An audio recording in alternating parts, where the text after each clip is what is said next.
Saludo cordial, señoras y señores, es nuestra tele internacional. En este punto y hora, entrevistas con Hernán. Grandes invitados y hoy un gran protagonista asociado al mundo de la música. Un sanandresano con raíces de Providencia, un talento extraordinario, productor, creador de un grupo maravilloso en los años 90, no solamente en Colombia, sino en el mundo entero. Y él, conocido popularmente, su mamá le dice Robert Francis cuando está así como de mal genio, no le dice Robert, sino Robert Francis. Claro que esos son otras épocas. Y de apellido Taylor. Robert Taylor, el gran productor de Colombia. Bienvenido a Entrevistas con Hernán, Robertito. Muchas gracias, muchas gracias. Sí, soy de la isla de San Andrés, productor musical, más de 30 años de carrera. ¿30 años ya? Sí, 30 Pero años. tú eres comeaños, Robert. Sí. ¿Cierto? Esa es la genética, Esa es la genética de los isleños que comemos años. Y bueno, he estado haciendo música toda la vida, es a lo único que me he dedicado y es mi pasión. Vamos a arrancar del inicio, de ese niño que crece al lado de ese encanto de la isla, de esa cultura tan enriquecida de folclore. ¿En tu casa habían ya músicos, productores? ¿Había de pronto ya como un poco la musa sonando en tus abuelos, en tus padres? En la familia de mi padre siempre tocaron la guitarra y cantaron, pero de una manera muy espontánea, sin perseguir ¿Qué tipo pues, de una música carrera. cantaba tu papá? Les encantaba el country, la música country. El country americano llegó a las islas. Ok, el clásico, como Sí, el clásico. formato de Kenny Rogers y Sí, todos esos. el country clásico. Wow. Y entonces a él le gustaba mucho interpretar Tocar este tipo su de guitarra y eso. Aunque yo no creo que mi interés por la música venga de ahí. Yo me enamoré de la música porque entré a la banda juvenil de San Andrés en el colegio y por el Green Moon Festival. Cuando yo empiezo a ver estos artistas participar en el Green Moon Festival, en ese momento yo recuerdo perfectamente que dije, esto es lo que yo quiero hacer el resto de mi vida y el otro año yo voy a estar ahí tocando con mi propio proyecto. Recuérdanos, aunque yo tengo por ahí unos chispacitos, de lo que era el Green Moon Festival, porque eso era, digamos, uno de los festivales por naturaleza que los colombianos de tierra lo sentíamos, pero como que no lo identificábamos mucho.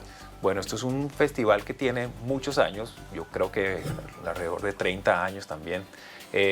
Traían bandas de todo el mundo, desde África, de Francia, de todo el Caribe, tanto cosas francesas como cosas anglo.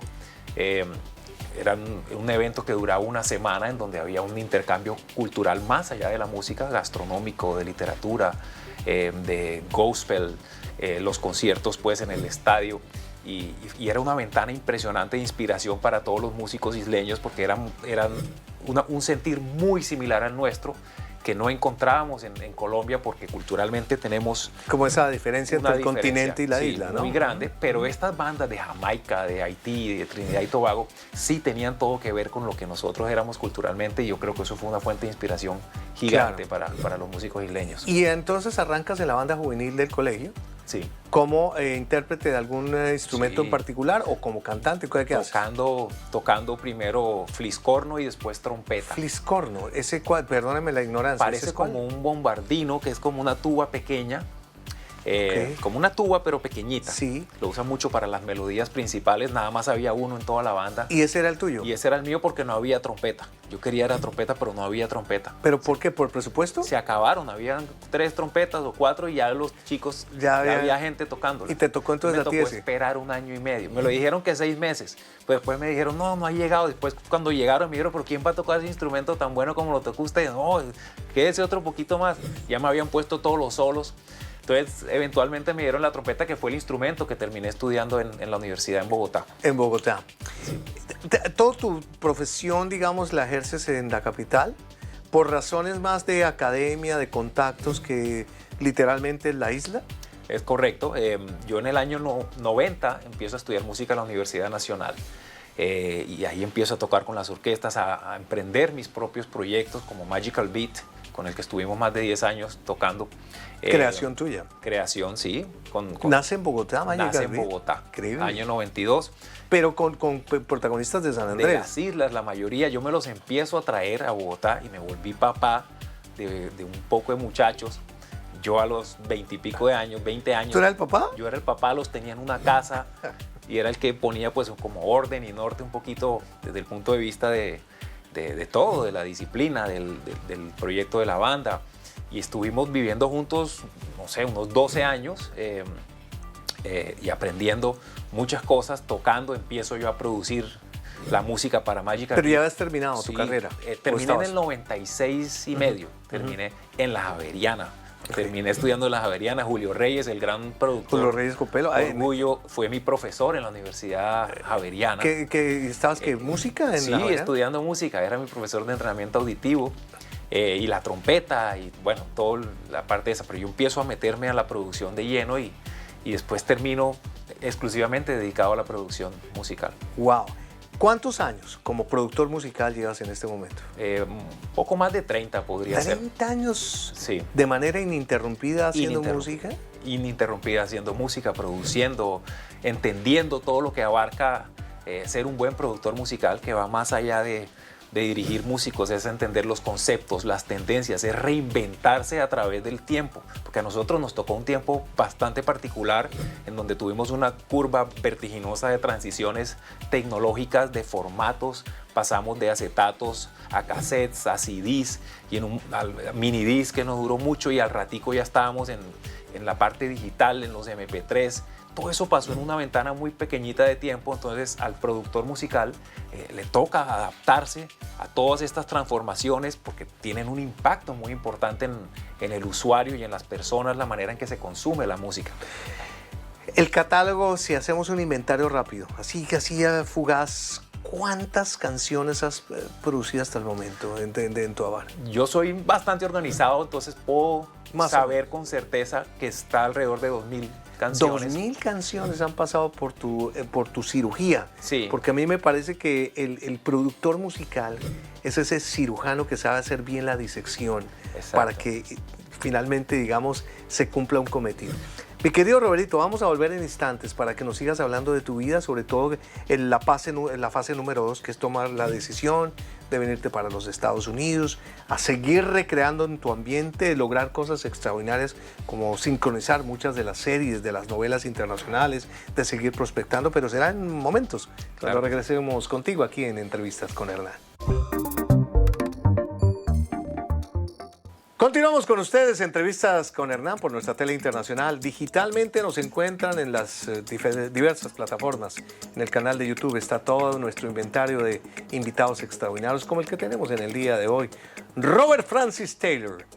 Roberito, le digo por cariño porque somos amigos hace mucho tiempo, nos conocimos en Colombia, sobre todo en esos momentos maravillosos cuando tuviste tu grupo y muchas otras cosas. El primer artista que produjiste independientemente, lo tienes en mente, el primero, que digamos no pudo haber sido éxito en radio, no lo sé, seguramente sí, pero ese primer artista que tuviste en tus manos, ¿quién fue? ¿Te acuerdas? No fue de las primeras, pero sí, bueno, fue de las primeras, pero no fue la primera. Fue Carolina Sabino. Carolina. Fue el primer como gran proyecto que tuve en una producción que se llamó La Puerta Azul, con la que viajamos a Viña del Mar, a Chile. Y nos ganamos 2 gaviotas. No, con esa canción. Con el álbum y con la canción que presentamos allá. Fue pues un muy buen comienzo para mí porque es un premio que no se ha ganado casi nadie, las 2 gaviotas en el mismo certamen. Y eso te ayudó también a que de pronto tu carrera tuviera ciertas credenciales adicionales para que en Colombia siguieras haciendo. ¿Por qué tomas la decisión de venirte para los Estados Unidos y en cuánto tiempo entre Colombia y, digamos, de estar acá? Bueno, ya yo estoy desde el 2014, 7 años aproximadamente viviendo en Miami. Decidimos mudarnos por un deseo de crecer profesionalmente, musicalmente, poder ampliar el abanico de posibilidades desde los géneros, desde los conceptos, desde la participación en proyectos que vayan más allá de únicamente la escena comercial, que es lo que más hacía en Colombia, hablando pues ya de televisión, de trabajar más cercanamente a Zumba, que es una empresa con la que llevo trabajando alrededor de 10 años. ¿Qué haces con ellos?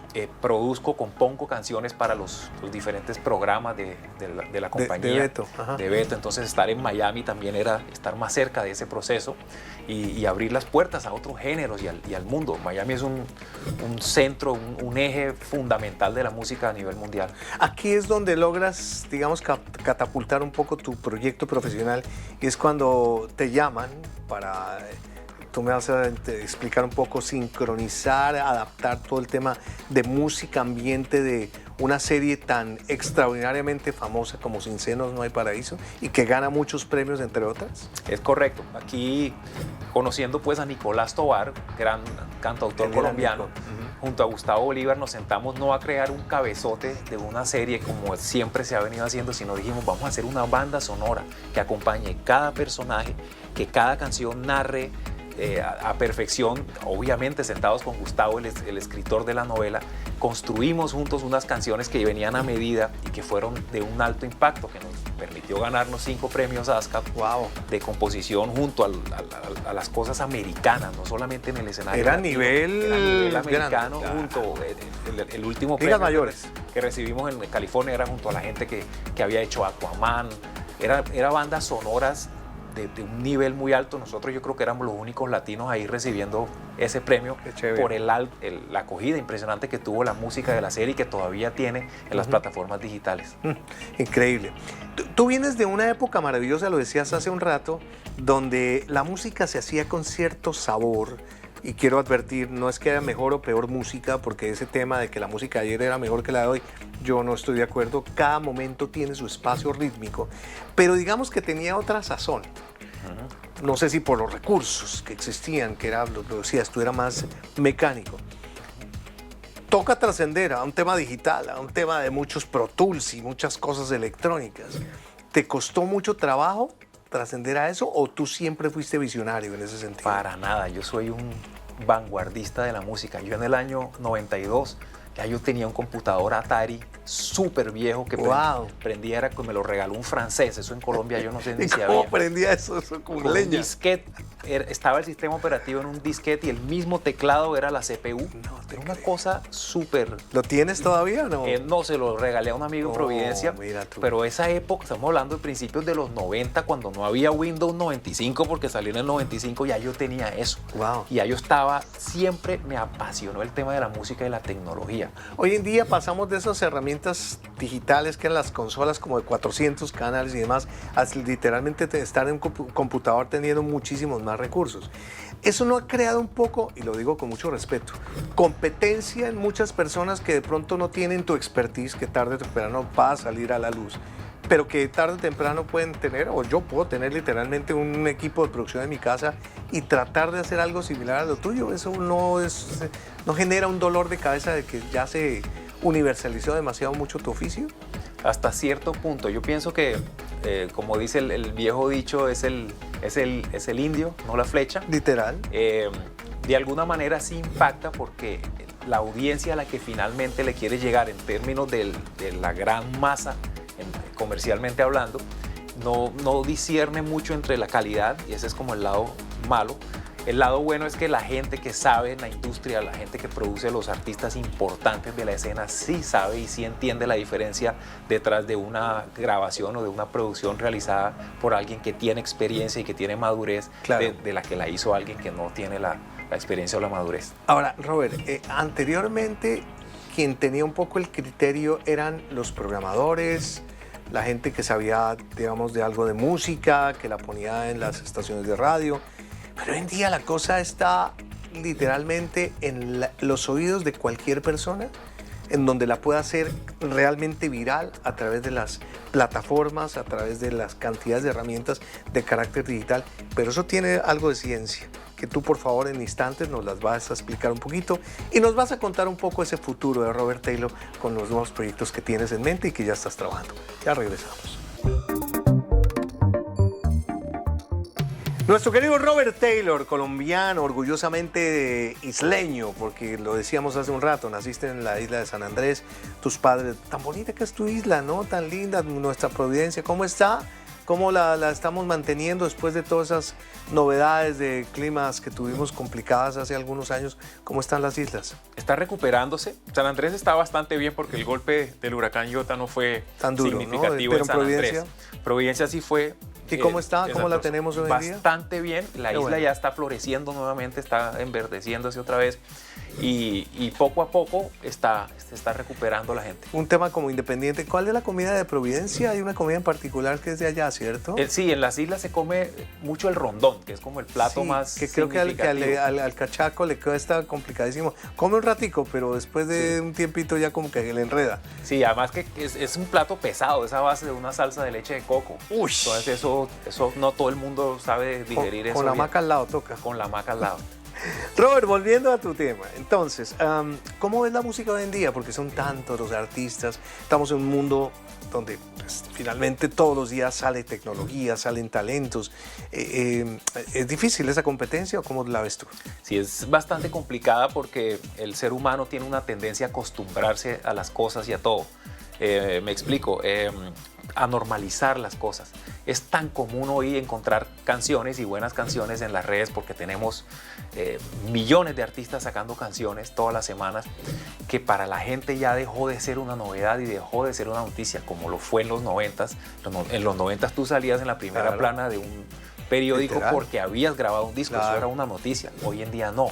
Entonces en temas de esa dinámica es bastante complicado. Tu producto tiene que venir asociado a otros elementos y a otros factores que permita que te destaques y que tengas algún tipo de eco y reconocimiento en la comunidad. Entonces el desafío pasó de ser solamente hacer una muy buena canción o una muy buena producción, sino a que como artista y como personalidad, ¿qué puedo hacer para destacarme? Por eso hay tantas cosas pasando alrededor de los artistas, por eso Lady Gaga se vistió como se vistió, por eso Madonna también hizo muchas cosas de las que hizo, o los artistas americanos como Lil Nas X que está saliendo ahora, salió embarazado, salió del closet y más cosas locas, porque de una u otra manera necesitan entretener, romper. Sí, queda mucho después, marketing, ¿no? Entonces la gente se termina enamorando del personaje y después va y consume lo que el personaje produzca, no es al revés. El oído también se habrá modernizado, es un oído diferente el de la época, por ejemplo, mía, que soy baby boomer, la tuya que puede ser generación X, pienso yo, y la del millennial. Es decir, lo digo con mucho respeto. Si tú me pones a comparar la voz de Bad Bunny con la de Frank Sinatra, pues tú ya sabes con cuál me quedo. Porque a mí particularmente me parece que sus tonos del maestro Sinatra son distintos a los de Bad Bunny y me queda muy difícil entenderlo. Sí, tú desde tu oído productor, ¿qué dices? La música está muy asociada, la música es la voz, los artistas comerciales sobre todo, son la voz de la gente, son la bandera de muchos jóvenes, los artistas urbanos hoy, representan lo que ellos, un sentir generalizado, yo diría de protesta, de rebeldía. Yo siento que los jóvenes encuentran una voz en estos artistas y se identifican con ellos. Creo que la juventud está en un tiempo muy difícil, bastante quebrada, y estas canciones y estas letras representan esa situación muy bien. Entonces ellos, más que encontrar valor en las canciones desde el punto de vista de la profundidad de un mensaje o del romanticismo o de las voces incluso de los mismos artistas, encuentran es una representación con la que se identifican y allá van y responden a eso. ¿Visualizas, bueno, hoy en día hay tantos géneros, pero digamos que ese género que se ha mantenido tanto como el tema del reggaetón, ¿visualizas que viene algo nuevo, oriundo de algún país o una vertiente de algún tipo de ritmo particular por esta época? Por lo que he podido observar en los cambios musicales, que son normales, lo que pasa es que todos defendemos el género que nos correspondió, obvio, porque es lo que nos remite y es un acceso directo a memorias y a experiencias y a vivencias. Que es el gran arte de la música, ¿no? Exacto. Los seres humanos, la gran mayoría de los seres humanos en los 20s y un poquito antes y un poquito después es donde echamos el ancla emocional con las canciones que van a ser la banda sonora de nuestra vida, porque son los tiempos cuando más estás saliendo, cuando te estás enamorando. Entonces todas las canciones que estuvieron ahí se convirtieron en compañeros y en accesos directos a las emociones de esos momentos de tu vida. Esas canciones generalmente te van a acompañar hasta que te mueras y tú las vas a defender y tú vas a sentir que son las mejores canciones. Y esas transformaciones ocurren de una manera transitoria, van mutando poco a poco. Los géneros que dejaron de transformarse son los que han estado desapareciendo. Si tú analizas el merengue, la salsa, el mismo rock, son géneros que se movieron, no siempre fueron igual, no era lo mismo un merengue de Wilfrido Vargas que un merengue de Juan Luis, o que un merengue de Proyecto 1, o que un merengue de Daddy Yankee cuando sacó La Despedida, que hizo algo de merengue también, o de Omega el Fuerte, que hace merengue electrónico. Siempre se movió de alguna manera, sin decir para bien o para mal, se transformó y sobrevivía. En el momento en que dejó de moverse, la salsa, el merengue, mueren, empiezan a decaer. Y eso es normal. El reggaetón y la música urbana no ha dejado de transformarse. Desde que empezó a principios del año 2000, que eso venía de la música de Jamaica y de la música de Panamá, y vienen los puertorriqueños con toda la música urbana, empezó a moverse y nunca ha parado de moverse. Parece que es lo mismo, pero no es lo mismo. Maestro Taylor, indudablemente, el que sabe, sabe, como dicen popularmente. Ojalá algún día, yo sé que lo haces, pero ojalá algún día todo este tema de carácter de servicio se lo empieces como a entregar como uno de tus grandes legados, porque son muchas canciones, sobre todo tu talento, lo hablábamos hace un rato. El artista como tal compone, el artista como tal interpreta, pero detrás siempre hay esa persona que con cierta minuciosidad está colocando los momentos claves para que esa canción se vuelva esa gran magia que llega a los oídos de los miles de millones de oyentes que siempre han estado pasando por tus manos, Robert querido. Gracias por estar en Entrevistas con Hernán. Estamos pendientes, socio, de que vinieras por acá, pero nunca es tarde. Regálale las redes sociales, por favor, a nuestros televidentes. Bueno, en Instagram, que creo que es mi red principal, me encuentran como Robert Taylor Music. Bueno, en Facebook, Robert Taylor Producer. Y tengo mi página web, robert@r-taylormusic.com. Maravilloso. Roberto querido, abrazos gigantes también para tu querida familia, a Gina, tu hija, y a todo tu entorno, un abrazo muy especial. Y a ustedes, como siempre, les recordamos, es nuestra tele internacional. En este punto y hora siempre tenemos grandes invitados aquí en Entrevistas con Hernán. Feliz momento.